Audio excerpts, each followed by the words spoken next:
پیل هم د مهمو خبرونو په سرټکو کوو. د پاکستانی پوځي رژیم په هوایي بریدونو کې د وخت مرکوب له جزئیات.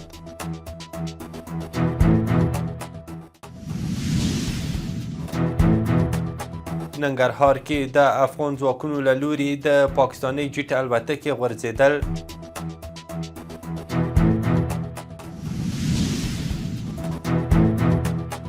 د افغان او ازبکستان د بهرنیو چارو وزیرانو ټلیفوني خبرې.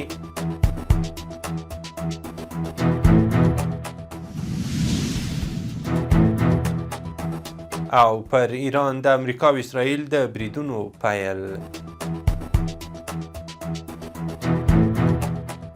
د واک ټلویزیون درنو لیدونکو سلام، وخت مو بخیر. نن شنبه، اوس هم بشپړ خبرونه. د اسلامي امارت د ویاند مرستیال حمدالله فطرت وایي د فبرورۍ له 22 راهیسې تر نن شنبې د پاکستان د پوځي رژیم په هوایي او ځمکنیو بریدونو کې 52 ملکي وګړي وژل شوي او 66 کسان ټپیان شوي چې ډیری شمیر یې ښځې او ماشومان دي. د هغه په خبره د پوځي رژیم په دغو بریدونو کې د ملکي وګړو 8 کورونه په بشپړ ډول او 14 نور په قسمي توګه تخریب شوي دي. فطرت وایي یاد بریدونه په پکتیکا، ننګرهار، کونړ، خوست او کندهار ولایتونو کې شوي چې درانه مالي زیانونه یې هم اړولي دي. د 201 خالد بن ولید قول اردو ویاند وحید الله محمدي وایي چې د افغان ځواکونو له لوري د ننګرهار مرکز جلال آباد ښار اړوند مولوي خالص فامیلیو کې د پاکستاني پوځي رژیم جیټ الوتکه نسکوره شوې او پیلوټ یې هم ژوندی او له افغان ځواکونو سره دی. د خوست ولایتي مسؤلین وایي چې دغه ولایت د ځاځي میدان ولسوالۍ په مربوطاتو کې افغان ځواکونو د پاکستان پوځي رژیم یوه کوچنۍ بې پیلوټه الوتکه یعنې ډرون په نښه غورځولې ده. د خوست د والي ویاند مستغفر ګربز ویلي یادې ډرون الوتکې د ملکي سیمو او پر افغان ځواکونو د برید په موخه فرضي کرښې تر څیرمه الوتنه کوله چې د افغان ځواکونو لخوا نسکوره شوې ده. امیر خان متقي له ازبکستاني سیال سره د پاکستان د ناقانونه تیري په اړه خبرې وکړې. د اسلامي امارت بهرنیو چارو وزارت په یوه خبرپاڼه کې ویلي چې امیر خان متقي له خپل ازبکستاني سیال بختیار سعیدوف سره ټلیفوني خبرې د سیمه ییز وضعیت په ځانګړي ډول د پاکستان له لوري پر افغانستان د ناقانونه تیري په اړه خبرې کړې دي. خبرپاڼه زیاتوي ښاغلي متقي د اسلامي امارت اصولي دریځ روښانه کړی او ویلي دي چې وروستي امنیتي اقدامات د افغانستان د حاکمیت، ځمکنۍ بشپړتیا او هوایي حریم د دفاع لپاره ترسره شوي دي. د ازبکستان بهرنیو چارو وزیر د روان وضعیت د حل یوازینۍ اغیزناکه لاره ډیپلوماسي بللې او ویلي دي چې په دې برخه کې به خپل عملي رول ادا کړي. د بهرنیو چارو وزارت دویم سیاسي رئیس ذاکر جلالي ویلي سره له دې چې امنیتي او دفاعي ځواکونه د روان وضعیت د مهارولو لپاره متقابل او دفاعي اقدامات کړي، خو ورسره موازي فعاله ډیپلوماسي هم په جدي توګه پر مخ وړل شوې ده. جلالي پر خپله ایکس پاڼه لیکلي چې د ملي ګټو او ملي امنیت د خوندیتوب لپاره ټول مشروع او مسؤلانه وسایل په هممهاله او همغږي ډول کارول کیږي. نوموړي زیاته کړې چې د ترکیې، قطر او سعودي عربستان د بهرنیو چارو له وزیرانو سره مفصلې مشورتي خبرې ترسره شوې او د افغانستان رسمي دریځ ورسره شریک شوی دی. چین کې د افغانستان اسلامي امارت سفیر بلال کریمي د چین بهرنیو چارو وزارت د آسیایي څانګې له مشر لیو جون سونګ سره د پاکستان له لوري پر افغانستان د ناقانونه تیري په اړه خبرې کړې دي. کریمي د افغانستان اصولي دریځ روښانه کړی او ویلي دي چې وروستي امنیتي اقدامات د حاکمیت، ځمکنۍ بشپړتیا او هوایي حریم د دفاع لپاره شوي دي.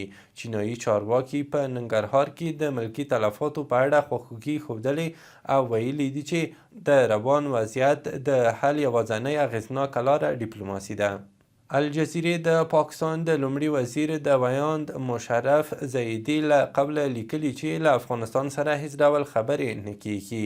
زیدي زیاته کړي چې له افغانستان سره د نویو نښتو وروسته هیڅ مذاکرات نه دي شوي. اخوا تېره ورځ د اسلامي امارت ویاند ذبیح الله مجاهد په یوه خبري غونډه کې وویل اسلامي امارت چمتو دی چې ستونزې د خبرو له لارې حل کړي، خو پاکستان هیڅکله نه دي غوښتي چې مسایل د خبرو له لارې حل شي. د ملي دفاع وزارت د اطلاعات او ستراتیژیکو نشراتو ریاست رئیس او ویاند عنایت الله خوارزمي وایي چې هوایي ځواکونو یو ځل بیا پر میرانشاه او سپین وام سیمو کې د پاکستان نظامي مرکزونه بمبار کړي دي. کندهار تختپول ولسوالۍ کې د کډوالو پر یوه پنډغالي د پاکستاني پوځي رژیم د جیټ الوتکې په برید کې 10 تنو ته مرګ ژوبله اوښتې ده. په دغه هوایي برید کې 3 تنه شهیدان او 7 نور ټپیان شوي دي. برید کې هغو کارګرو ته مرګ ژوبله اوښتې چې په پنډغالي کې په یوه ودانۍ کې کار کاوه. د ترانسپورت او هوایي چلند وزارت ویلي چې د هیواد له نړیوالو او کورنیو هوایي ډګرونو څخه الوتنې په عادي او منظم ډول روانې دي. د یاد وزارت په وینا له نړیوالو هوایي ډګرونو څخه نړیوالې او کورنۍ الوتنې پر خپل ټاکلي وخت ترسره کیږي او همدارنګه په محلي هوایي ډګرونو کې هم الوتنې د مهالویش له مخې روانې دي. ترانسپورت وزارت زیاته کړې چې هڅه کوي د هوایي ډګرونو په کچه د مسافر او سوداګریزو توکو د لیږد رالېږد په برخه کې نورې اسانتیاوې هم رامنځته کړي څو خدمات لا معیاري او چټک شي. د کابل والي ملا امین الله عبید د پاکستان د پوځي رژیم پر وړاندې د افغانستان د غچ اخیستونکو بریدونو په تړاو ویلي چې د اسلامي نظام د ټینګښت او بقا لپاره هر ډول قربانۍ ته چمتو دي. د نوموړي په وینا د نظام دفاع او ساتنه د ټولو مسؤلیت دی او په دې برخه کې به خپلې هڅې جاري وساتي. اروپایي ټولنې د افغانستان او پاکستان ترمنځ د روان کړکېچ په اړه اندېښنه ښودلې. اروپایي ټولنې په یوه اعلامیه کې د دغې ټولنې د شورا په استازیتوب له دواړو لوریو غوښتي چې سملاسي د تاوتریخوالی راکم کړای شي او ښکېل اړخونه د خبرې اترې وکړي څو د ملکي وګړو او زیربناوو خوندیتوب تضمین شي. د کندهار سپین بولدک د راستنېدونکو کډوالو د پنډغالي یوه مسؤل حمید الله رسنیو ته ویلي چې پاکستاني لوري نن شنبه 124 افغان بندیان اسلامي امارت ته سپارلي دي. هغه ویلي دغو بندیانو کې ښځې او ماشومان هم شامل دي. الجزیرې خبري شبکې پر اسرائیلو د ایران د توغندیزو بریدونو د پیل کېدو خبر ورکړی دی. دا په داسې حال کې دی چې امریکا او اسرائیل نن د ایران پر وړاندې ګډ بریدونه پیل کړي دي. نړیوالو رسنیو راپور ورکړی چې د متحده عربي اماراتو په ابوظبي او دوبۍ کې د قطر دوحه کې او د سعودي عربستان په ریاض کې د چاودنو غږونه اورېدل شوي دي. د راپورونو پر بنسټ وال له مخې ایران ویلي چې په خلیج کې ځینې مرکزونه په نښه کړي دي. قطر ایرلاین او ترکیش ایرلاین په څیر لویو هوایي شرکتونو هم خپلې الوتنې ځنډولې دي.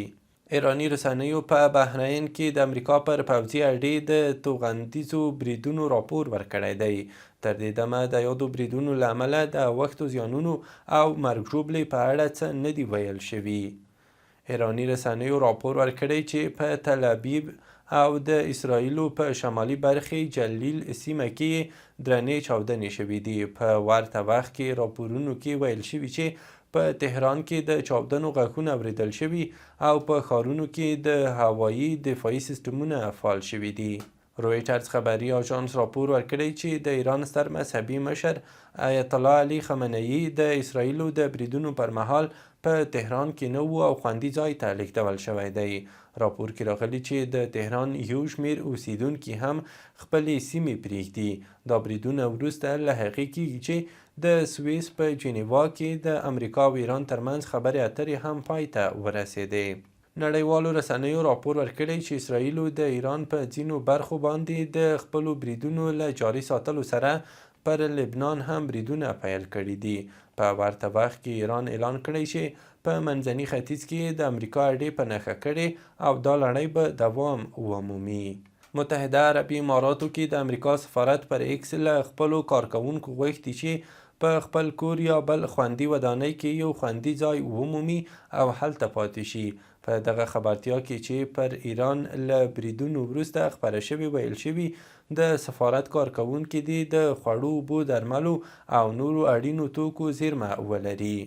او وروستی خبر ما هم دا چې د امریکا ولسمشر ډونالډ ټرمپ د ایران له سپاه پاسداران څخه غوښتي چې خپلې وسلې پر ځمکه کیږدي که نه له حتمي مرګ سره به مخ شي.